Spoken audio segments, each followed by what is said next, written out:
लगातार सत्संग करके ही कोई व्यक्ति भगवान को पा सकता है, क्योंकि वो संत और भगवान के बीच संपर्क स्थापित करता है। जहाँ केवल सत्य की ही चर्चा हो वही सत्संग है। महापुरुषों के संग में केवल सत्य को ही जाना जाता है। ऐसे महापुरुषों का संग अत्यंत दुर्लभ है। बड़े पुण्य कर्मों से ही महापुरुषों के सत्संग की प्राप्ति होती है। जिन गुरुमुखों को पूर्ण सद्गुरु की चरण शरण प्राप्त हो जाती है वे बहुत ही भाग्यशाली हैं। महापुरुषों का संग सदैव सुखदायी होता है। महापुरुष जीव को बुरी संगत से अलग रहने की चेतावनी देते हैं। वे अपना अनुभव बतलाते हैं कि कई दिनों के सत्संग का जो प्रभाव होता है वो मात्र कुछ पल की ही कुसंगत से नष्ट हो जाता है।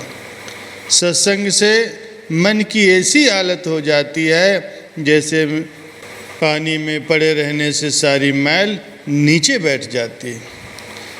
पानी में मैल को बैठने में काफ़ी समय लगता है, लेकिन जरा सा भी पानी को छेड़ दिया जाए तो मात्र कुछ सेकंड में वो मैल पानी को फिर गंदा कर देती है। इसी प्रकार कुसंगत से मलिन और दूषित विचार उभरते हैं और मानसिक खलबली मचा देते हैं। इसीलिए संत फरमाते हैं कि एक पल की भी कुसंगत से बचना चाहिए। महापुरुषों का कहना है कि सत्संग रूपी कल्प वृक्ष में ये विशेषता होती है जिसके प्रताप से मनुष्य के विचारों में समूल परिवर्तन हो जाता है।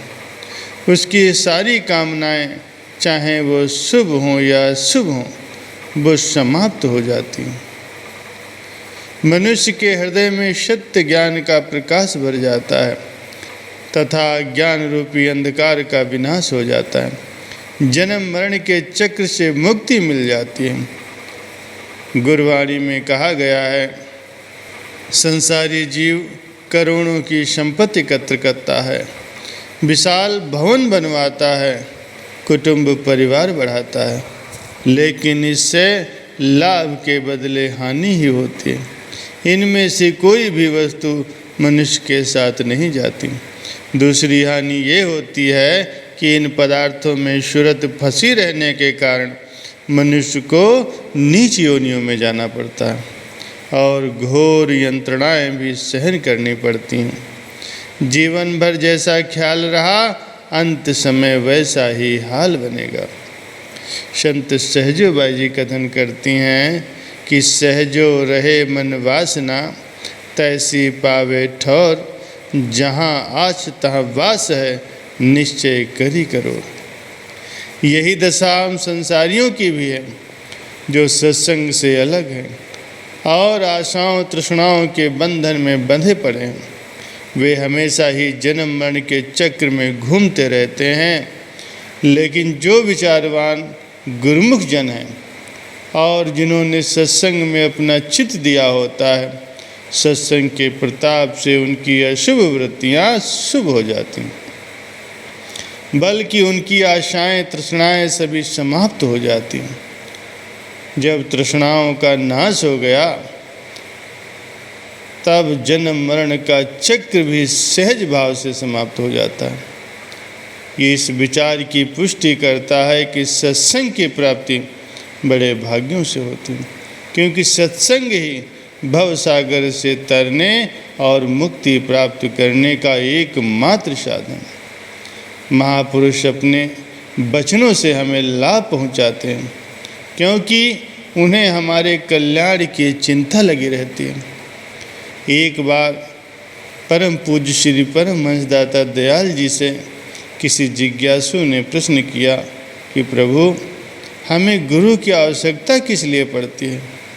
श्री सद्गुरुदाता दयाल जी महाराज जी ने फरमाया कि जीव बिना पेंदे का घड़ा है जो किसी भी पल लुढ़क सकता है, लेकिन घड़े के साथ अगर टेक लगा दी जाए तो फिर वो मनमाने ढंग से नहीं लुढ़क सकता। गुरु जीव रूपी घड़े को टेक लगाते हैं ताकि वो स्थिर होकर अपनी जगह पर टिका रहे। इसीलिए महापुरुष फरमाते हैं कि ये मनुष्य केवल संत महापुरुषों को आधार बना लो, दूसरों से कोई आशा न रखो, सद्गुरु के प्रति प्रेम बढ़ाओ। वे अवश्य ही युक्ति बतलाकर सुखों के दातार मालिक की प्राप्ति करवाएंगे, जो कि मनुष्य जीवन का एकमात्र लक्ष्य है। कुटुंब, परिवार और धन संपत्ति आदि कोई भी जन्म मरण के दुखों से मुक्ति नहीं दिला सकती। संत महापुरुष ही जन्म मरण के बंधन से हमें मुक्त कर सकते हैं। इसीलिए संतों की संगत को अपनाओ।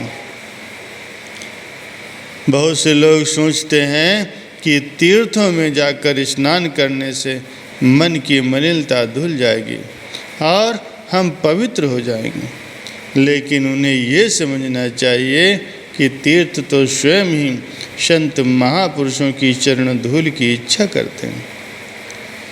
गुरबाणी में प्रसंग आया है, गंगा जमुना गोदावरी सरस्वती ते करहि उदम धूर साधु की तय।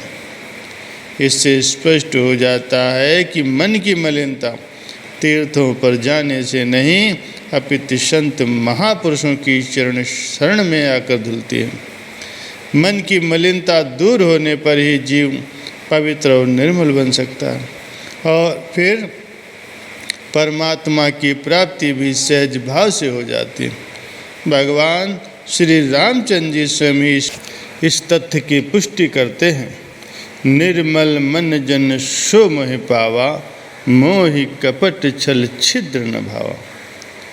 इसीलिए अपने मन को पवित्र करना है और मन तभी पवित्र हो सकता है जब मनुष्य महापुरुषों की संगत करे और सत्संग से प्रीत बढ़ाकर नित्य प्रति महापुरुषों के बतलाए गए साधनों पर चल करके अपने जीवन को सुखमय बनाए और जन्म मरण के चक्र से मुक्ति प्राप्त कर ले।